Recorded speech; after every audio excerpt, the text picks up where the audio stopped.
The theme of my final project is El español dominicano, Dominican Spanish. I was originally inspired to write about this topic because of my travels abroad last semester. My primary motivation for studying abroad was to immerse myself in Spanish. However, when I would mention this to Latin American people, before, during, and after the semester, I would receive negative and puzzled reactions. These reactions came from Dominicans and non-Dominicans alike. These reactions were variations of questions such as, why didn't I choose a more standardized version of Spanish, such as Colombian or Mexican Spanish? I also received warnings that Dominicans talked really fast and were hard to understand. In fact, a Dominican woman herself told me that the Dominican accent was ugly and I should make sure not to pick it up. These surprising reactions led me to ask some questions, such as what is so distinctive about Dominican Spanish, and how do these differences come to be perceived as bad or ugly? And do all of the characteristics of Dominican Spanish play an equal role in its negative perception? These questions form the foundation of my research project. So what makes Dominican Spanish unique?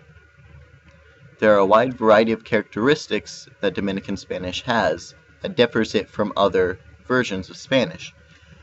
And in fact, many of these characteristics, taken alone, are shared between other varieties of Spanish as well.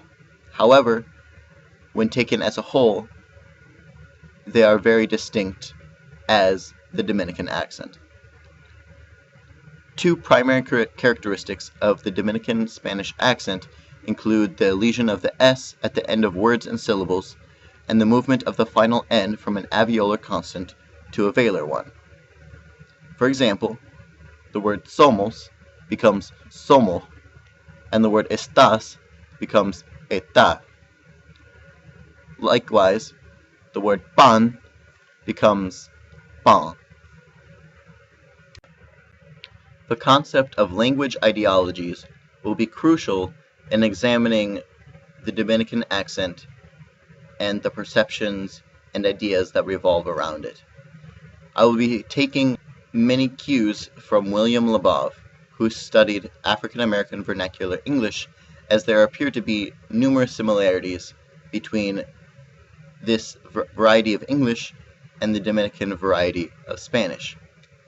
The perception of the Dominican Republic as a country, both by citizens and non-citizens, is framed by various economic and governmental issues, such as high rates of poverty, a floundering education system, and governmental corruption.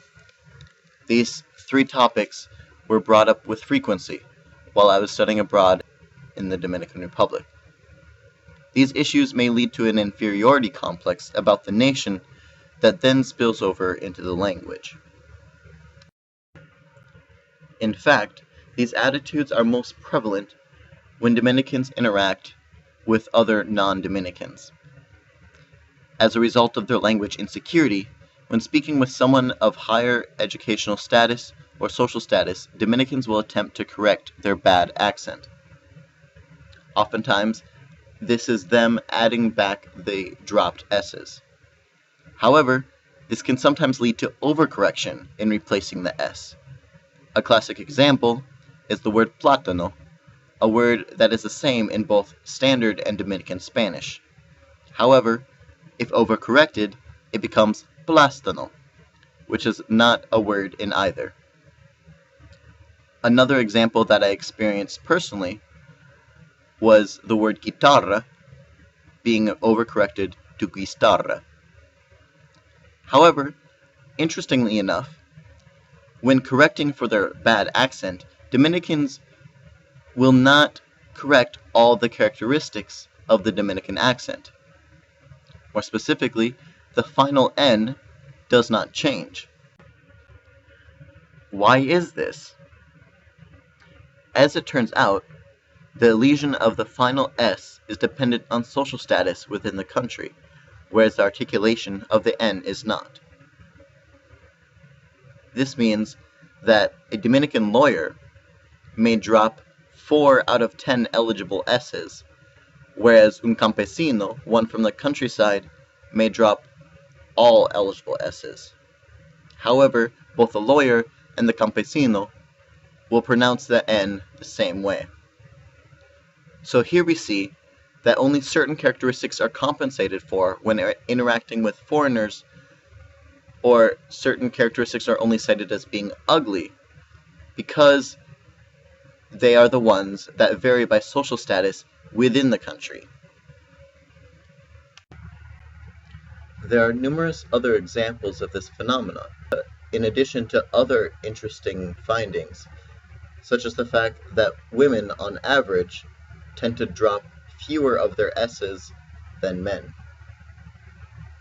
So I will be looking more into those specific distinctions within Dominican Spanish as well as compared Dominican Spanish to Spanish without. And my main questions moving forward have to deal with theoretical framework. Is there a certain theoretical framework that you see would be especially helpful as I move forward with this? Looking at language as a tool and speech as a social action, do you think that would be helpful? And if so, how so?